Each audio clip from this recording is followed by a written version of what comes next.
Pasaka par lāču ģimeni, jeb par īstiem draugiem.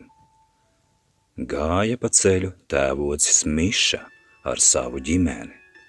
Tā nu bija noticis, ka ziemā tās augstumā sniega kupenu īstenībā, kad lāči parasti čuč, ar šī stāsta ķepaiņiem bija citādi.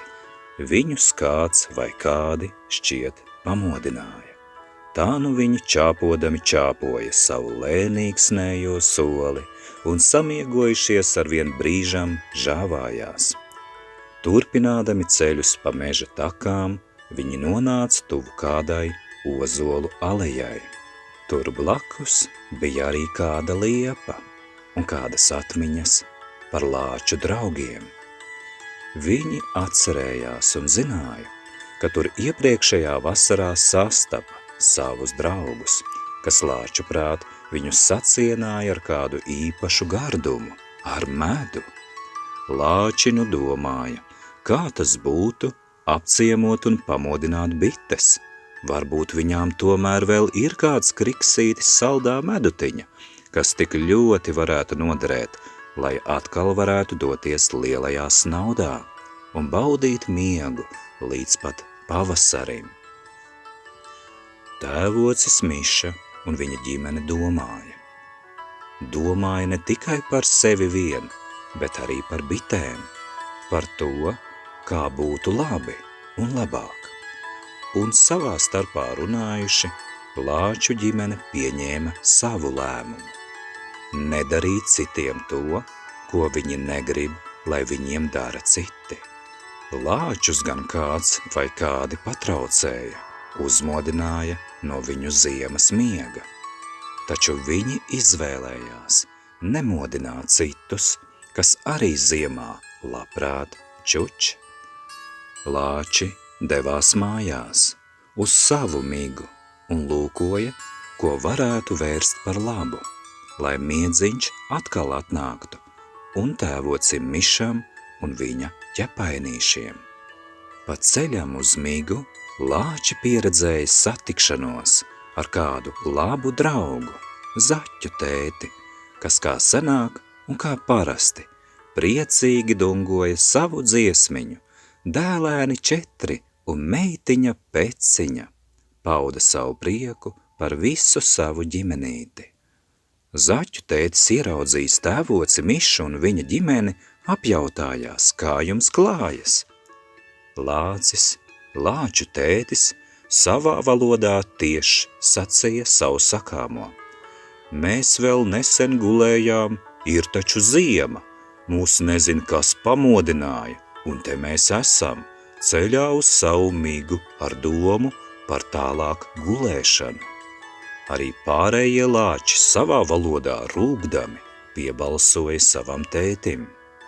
Man ir ideja, es jums palīdzēšu, aši un braši ierunājās zaķis.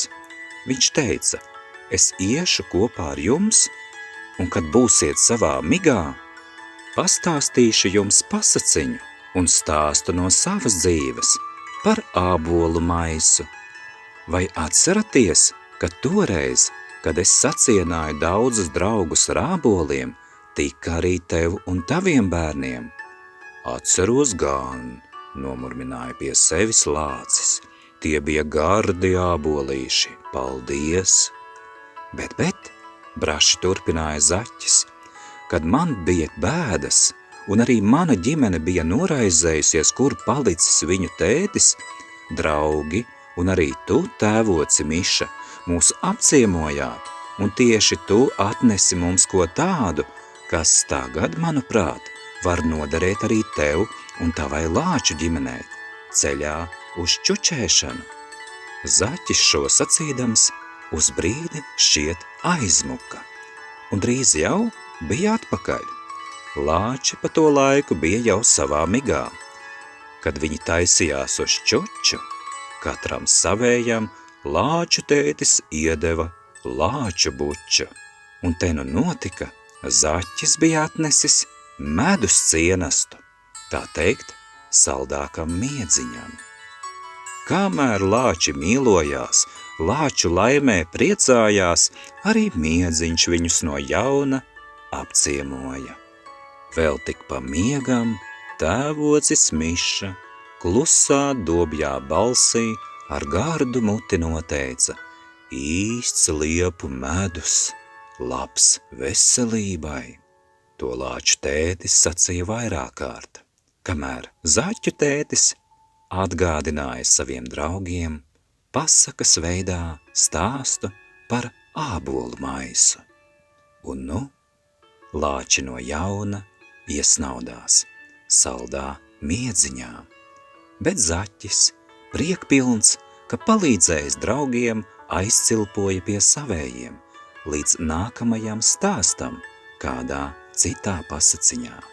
Šīs reizes stāsts nu ir pastāstīts, lai arī tev ir siltāk, un lai arī tev ir labs miedziņš labai veselībai, un prieks rūpēties par sevi, par savējiem un darīt labu, radīt laimi un prieku arī citām mājām. Ar labu nakti! Es mīlu jūs, mani mīļie, mani bērni, mani bērniņi, līdz jaunam stāstam un uz jaunu satikšanos. Maza piebilde. Tā kā šo stāstu pierakstīju ar tinti un uz papīra, zīmīgi, ka tinte burtiski izbeidzās pie iepriekšējās pasakas 2 vārdiem – jaunu satikšanos. Par to tad esmu izlēmis taps jauna pasaciņa, kādā jau citā reizē. Tādi notikumi šajā vakarā pasaka tapa laikā, kad kā tautā saka, mans kakls ir ciet. Tā tapa lāču pasaciņa. Uz tikšanos!